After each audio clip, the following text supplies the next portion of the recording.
بسم الله والحمد لله والصلاة والسلام على رسول الله صلى الله عليه وسلم وعلى آله وأصحابه أجمعين، صلاة طيبة مباركة تملأ السماوات والأرض. السلام عليكم ورحمة الله وبركاته. يقول الله عز وجل: إنا أنزلناه في ليلة القدر وما أدراك ما ليلة القدر ليلة القدر خير من 1000 شهر. فالله عز وجل مدح هذه الليلة وقال أنها خير من 1000 شهر. وقال النبي صلى الله عليه وسلم: من قام ليلة القدر إيمانا واحتسابا غفر له ما قدم من ذنبه. فسبحان الله. وقال أيضا صلى الله عليه وسلم: إن هذا الشهر قد حضركم وفيه ليلة خير من 1000 شهر. فمن حرمها فقد حرم الخير كله، ولا يحرم خيرها إلا محروم.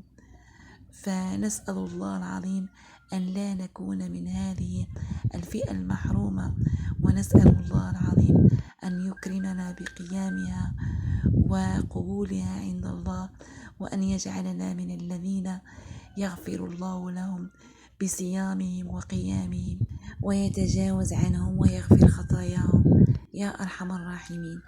وورد أيضا عن عائشة رضي الله عنها حبيبة رسول الله صلى الله عليه وسلم أن النبي صلى الله عليه وسلم كان إذا دخلت العشر الأواخر من شهر رمضان، الليالي العشر الأواخر من شهر رمضان، أيقظ أهله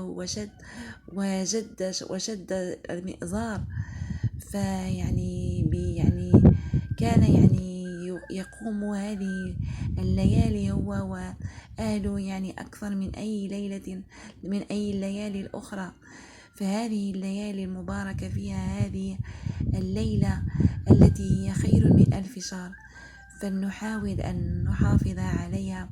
فنحن النساء نقوم بأشغال البيت الكثيرة في بعض المرات التي ليس لها لزوم.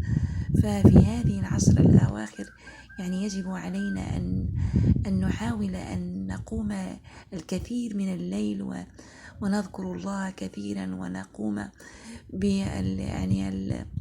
التراويح، وأيضا أن نحافظ على النوافل وأن نقرأ القرآن.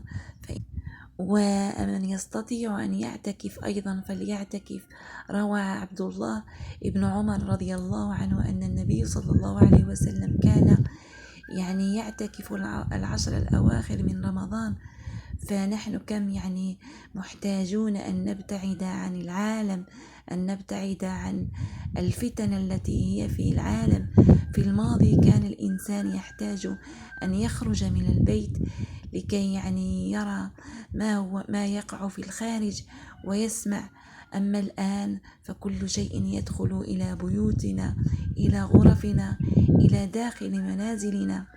فلذلك الاعتكاف هو شيء جيد لكل مسلم يريد أن يتقرب إلى الله عز وجل. ونسأل الله العظيم أن يوفقنا وأن ندرك ليلة القدر، وأن يطول الله في أعمارنا، وندرك هذه الليلة ونكون من الذين فازوا بهذه الليلة المباركة التي هي خير من 1000 شهر.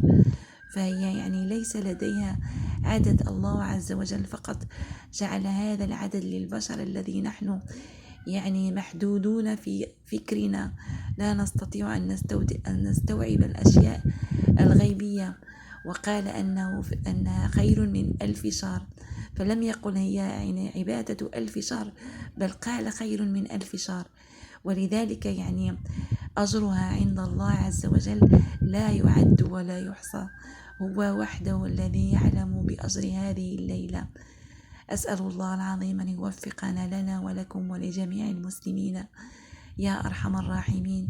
وهذا والله أعلى وأعلم، وسبحانك اللهم وبحمدك، أشهد أن لا إله إلا أنت، أستغفرك وأتوب إليك.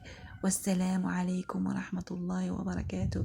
ولا تنسون من صالح دعائكم وأنتم في دعائنا.